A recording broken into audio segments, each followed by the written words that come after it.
నాకు తెలియదు. కొంత ఉపోద్ఘాతం చెప్పాలి. లిమిట్గా మాట్లాడాడి అన్నాడు విష్ణు. నన్ను ఎవరు చెప్పరా.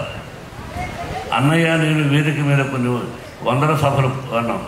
బ్రదర్ మీరు ముందు మాట్లాడనేవాడు. వీడు ఈరోజు డాడీ లిమిట్గా మాట్లాడాడు. లిమిట్గా మాట్లాడేది అంటే మా అమ్మగారికి సంతానం లేదు. 2-3 సార్లు గర్భం నిలకపోవడం వల్ల ఆవిడకి పుట్టుకతో 2 చెవులు లేవు. మా అమ్మగారు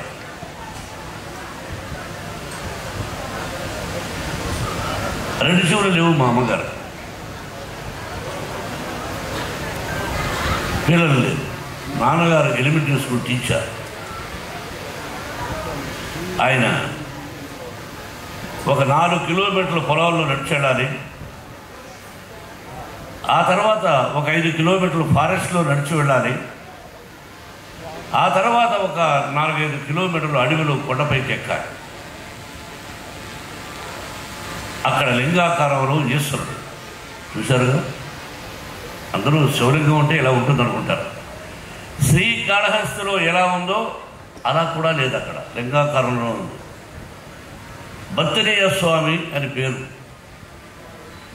అక్కడికి వెళ్ళి ఆ భగవంతుడిని ప్రార్థిస్తే పిల్లలు పుడతారు.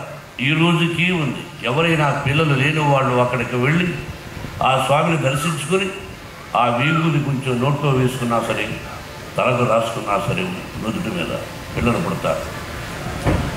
ఆ రోజుల్లో మా అమ్మ నాన్న అక్కడికి వెళ్ళి మా నాన్నగారు ప్రార్థించారు. మా అమ్మకు ప్రార్థించడం అంటే ఇవిడికి చెవులు లేవు, అమాయకురా. 5 మంది సంతానాన్ని ఇచ్చాడు పరమేశ్వరుడు. శివుడు వినిపించని నా తల్లికి 5 మంది సంతానం.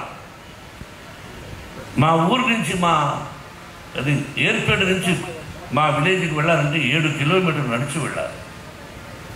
మాది మధ్య తరగతి కుటుంబం, దానికంటే కూడా ఇంకా తక్కువ. నేను అప్పుడప్పుడు ఈ మధ్యనే చెప్పా, 5 మంది సంతానాన్ని అప్పుడప్పుడు నా తల్లి 7 కిలోమీటర్లు భుజాల మీద వేసుకొని నడిచి వెళ్ళింది. మా తల్లి, అమ్మా ఎక్కడున్నావు అని అప్పుడప్పుడు అనిపిస్తూ ఉంటుంది. నా కంఠాన్ని, నా మాటల్ని 10 మంది మెచ్చుకుంటుంటే ఆ మాటలు నా తల్లికి వినిపిస్తే ఎంత బాగుండేది పరమేశ్వర అనుకున్నాను. ఇలా సంఘటనలు ఇలా ప్రారంభమైంది నా జీవితం. తిని తినక, చెప్పులు ఉండి లేక స్వయం కృషితో పైకి వచ్చాను. మా గురువు గారు దాసనారాయణ గారు, భయం అన్నది జీవితంలో ఉండకూడదు. What for when I'm not doing mistakes. నేను తప్పు చేయనప్పుడు వయసుడే. అదే నా పిల్లలకు విద్యాలయాల్లో నేర్పిస్తున్నాను. నా విద్యాలయాల నుంచి ఐపీఎస్లు అయ్యారు, ఐఏఎస్లు అయ్యారు, డిఎస్పీలు అయ్యారు, కమిషనర్ ఆఫ్ అది ఢిల్లీలో ఎలక్షన్ కమిషన్స్లో పనిచేస్తున్నారు. They are my lovely sons and daughters. They are studying. ఇదే మా మోహన్ బాబు యూనివర్సిటీ చదివి వెళ్ళిన వాడు. భావి భారత పౌరుల మీద క్రమశిక్షణతో ఉండండి, ధైర్యంతో ఉండండి, తలవంచకండి అని చెప్పేవాడు. చెబుతున్నాను కూడా. కాబట్టి అలా అటువంటి జీవితం నాకు ఇంకా జీవితాన్ని ఎంతో ఉంది. మీకు తెలుసు, ఈ కన్నప్ప ఆ పరమేశ్వరుడి ఆశ్రయించాడు.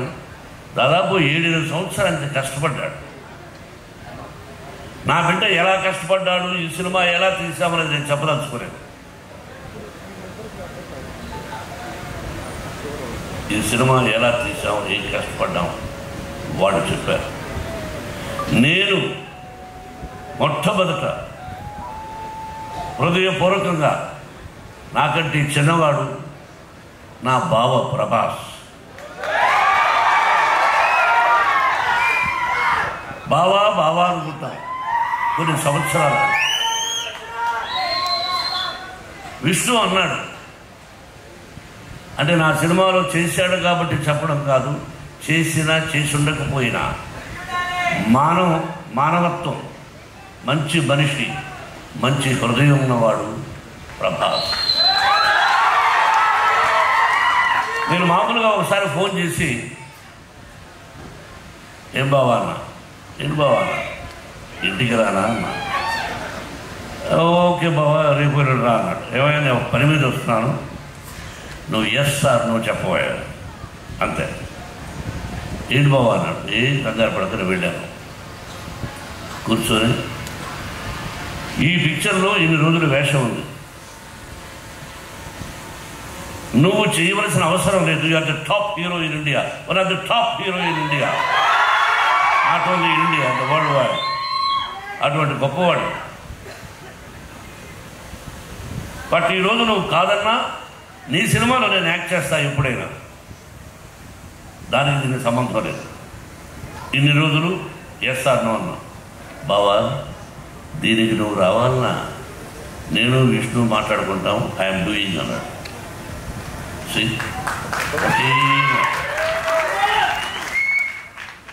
అట్లా ఒకరోజు అలా వచ్చాడు, చేశాడు. ఇంతకంటే ఎక్కువ ప్రభాస్ చెప్పకూడదు. ఆ కుటుంబం నాకు ఎంతో ఇష్టం. కృష్ణరాజు గారన్నా, వీళ్ళ నాన్నగారన్నా, వాళ్ళ కుటుంబం అంటే నాకు బాగా ఇష్టం. కాబట్టి ప్రభాస్ 100 సంవత్సరాలు ఆ షిరిడీ సాయినాథుని ఆశీస్సులతో, పరమేశ్వరుడి ఆశీస్సులతో క్షేమంగా ఉండాలని కోరుకుంటున్నాను. ఇక అలాగే Mohan Lal is one of the versatile actor. భారతదేశం గర్వించదగినటువంటి నటుడు. ఈ మధ్యనే అతనికి 2 పిక్చర్లు సిల్వర్ సూపర్ హిట్స్ అయినాక మలయాళం. ఫోన్ చేశాను, I want to talk to you man. అన్నా no tell me, I want to talk to you. What for? అరే I want to talk to you. Okay, Vishnu is there? Yes, tell him to talk to me. Vishnu మాట్లాడాడు, రమ్మన్నాడు, వెళ్ళాడు, చెప్పాడు. అక్కడి నుంచి నాకు phone చేశాడు, అన్న నేను యాక్ట్ చేస్తున్నాను అన్నాడు. సర్ప్రైజ్.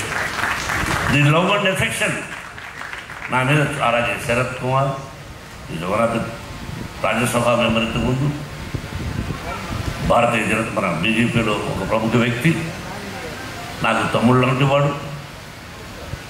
శక్తి అసలు. ఇక అక్షయ్ కుమార్ గారు ఈజ్ ఎ వండర్ఫుల్ ఆర్టిస్ట్. భారతదేశంలో హిందీ అన్నారు కాబట్టి ఎంత విష్ణు మాట్లాడాడు వాళ్ళందరితో. నేను హలో అని సెట్టుకు రావడం, వాళ్ళందరూ కూడా ప్రేమే. ఆ భగవంతుని రప్పించాడు. ఇదంతా స్పెషల్గా ఒక ఇదిగా చెప్పాలంటే ఇంకా నా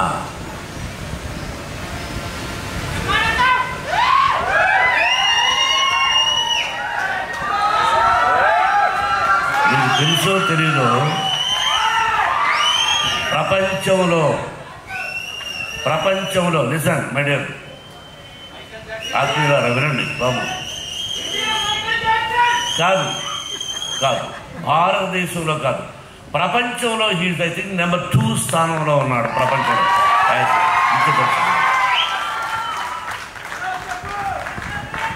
నాకు అల్లుడు గారు, అసెంబ్లీ రౌడీ గారు పెట్టడం, ఆల్ సిల్వర్ జూబ్లీ పిక్చర్స్ ఇది నాకు డ్యాన్స్ నేర్పించాడు. మధ్యలో డిస్టర్బ్ చేస్తున్నాను, ఏమనుకోండి. చిన్న డిస్టర్బెన్స్. ఇతను నా విద్యార్థి కావడం నాకు చాలా గర్వంగా ఉంది. మూమెంట్స్ అన్ని నా దగ్గరే నేర్చుకున్నాడు, నన్నే కాపీ కొడతాడు. అయినా ఈ స్థితికి వచ్చాడంటే గురువుగా నేను ఎంతో ఆనందిస్తున్నాను.